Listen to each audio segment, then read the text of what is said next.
ایک اور دعا ہے رب قنی عذابک یوم تبعث عبادک، اے میرے رب مجھے اس دن کے عذاب سے بچانا جس دن تو اپنے بندوں کو اٹھائے گا۔ 3 بار یہ دعا، اے اللہ ہمیں اس دن کے عذاب سے بچانا جس دن تو اپنے بندوں کو اٹھائے گا۔ ایک دفعہ بھی پڑھی جا سکتی، 3 دفعہ کی شرط نہیں ہے۔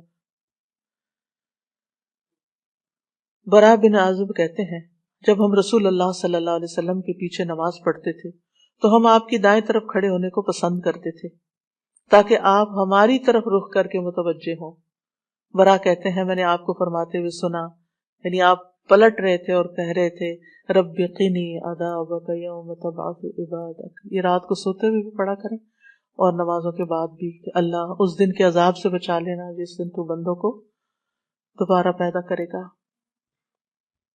13 اللہم